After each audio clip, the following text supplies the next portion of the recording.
Assalamualaikum warahmatullahi wabarakatuh. Perkenalkan, nama saya Putu Putri Rahma Pratiwi dari Prodi D3 Kebidanan. Di sini saya akan melaksanakan penyuluhan mengenai kesehatan reproduksi dan seksual bagi calon pengantin. Waalaikumsalam Ibu, silakan duduk Ibu. Terima kasih ya Ibu sudah datang ke klinik kami. Dan sebelumnya perkenalkan ya Ibu, nama saya Bidan Puput. Kebetulan saya yang bertugas pada siang hari ini. Nah, Ibu, di sini saya akan sedikit menjelaskan tentang kesehatan reproduksi dan seksual bagi calon pengantin ya Ibu, baik itu bagi Ibu maupun calon suami Ibu. Nah, insya Allah untuk rahasianya akan saya jaga ya Ibu. Nah, untuk selanjutnya saya akan menyampaikan yaitu tentang persiapan pranikah. Nah, persiapan pranikah yang pertama yaitu persiapan fisik ya, pemeriksaan fisik status kesehatan seperti suhu tubuh, pengecekan nadi, lalu frekuensi nafas dan tekanan darah. Lalu pemeriksaan fisik yang kedua yaitu pemeriksaan darah rutin ya, seperti pemeriksaan HB, trombosit ya Ibu. Nah, lalu yang selanjutnya yaitu pemeriksaan darah yang dianjurkan seperti pemeriksaan golongan darah, lalu hepatitis B dan hepatitis C.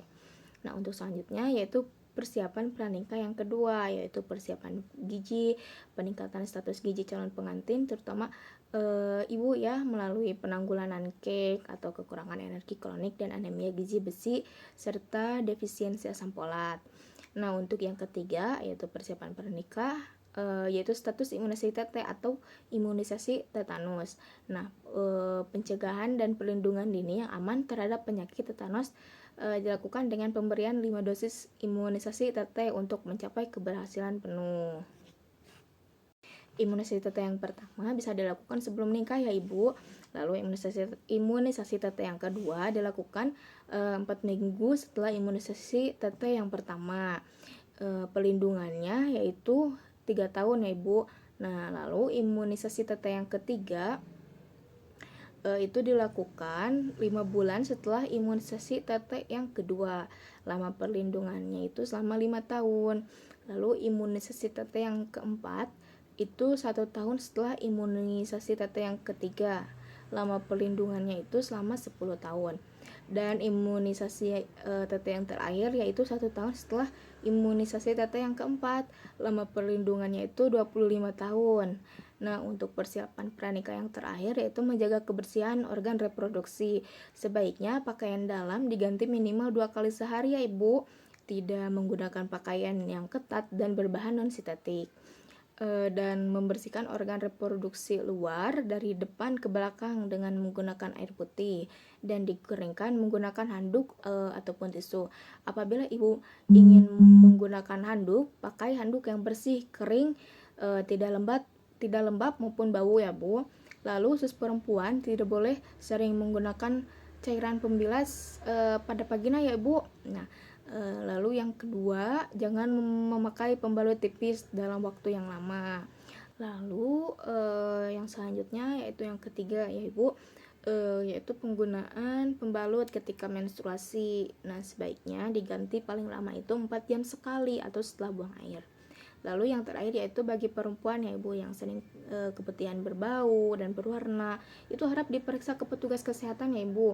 Nah, lalu yang selanjutnya saya akan menjelaskan tentang tindakan kekerasan yang mengganggu pernikahan. Nah, kekerasan yang pertama seperti kekerasan fisik, ya Ibu, misalnya itu memukul, menendang, menjebak rambut, mungkin seperti itu ya contohnya dalam kekerasan fisik. Yang kedua yaitu ada kekerasan psikis ya, misalnya menghina, mengeluarkan komentar-komentar yang tidak enak dan merendahkan, melarang istri mengunjungi saudara atau temannya, dan mengancam. Lalu yang selanjutnya itu ada kekerasan seksual seperti memaksa untuk berhubungan seksual. Nah, jika ingin berhubungan seksual itu lebih baik pasangan itu juga mau berhubungan ya, jadi tidak ada kekerasan dalam hubungan seksual.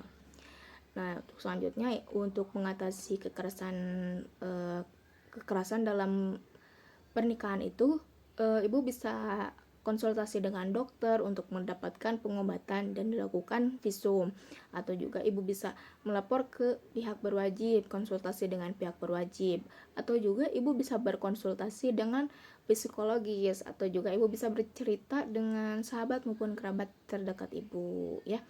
Nah, untuk selanjutnya di sini saya akan sedikit menjelaskan tentang metode kontrasepsi ya Ibu, yang dianjurkan bagi pasangan yang baru dan ingin menunda hamil ya.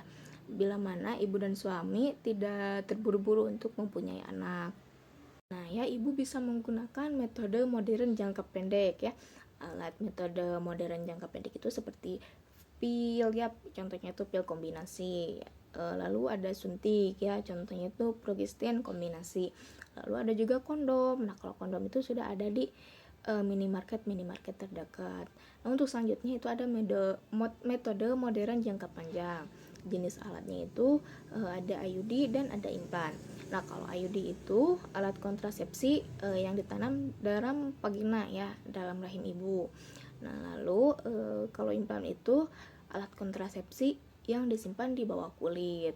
Untuk yang selanjutnya itu ada metode alamiah. Nah, metode alamiah itu seperti sistem kalender ya, lalu senggama terputus, lalu pengukuran suhu basal, penilaian lendir vagina, dan metode amenore laktasi ya. Nah, untuk selanjutnya yaitu tanda-tanda kehamilan ya. Yang pertama itu ibu bisa membeli tes pack ya, tes kehamilan. Nah, jika ibu tidak mendapat menstruasi atau haid sebagaimana biasanya, nah, ibu bisa menggunakan tes pack itu ya untuk mengecek apakah ibu hamil atau tidak. Lalu timbul rasa mual, muntah, dan pusing terutama pada pagi hari, serta sering buang air kecil ya. Tidak nafsu makan, kadang-kadang ngidam atau menginginkan makanan yang jarang ada atau tidak pernah dimakan oleh ibu ya. Nah, pada usia kehamilan lebih lanjut dengan alat tertentu dapat terdengar detak jantung janinnya ya ibu. Sekian pemaparan penyuluhan mengenai kesehatan reproduksi dan seksual bagi calon pengantin dari saya. Wassalamualaikum warahmatullahi wabarakatuh.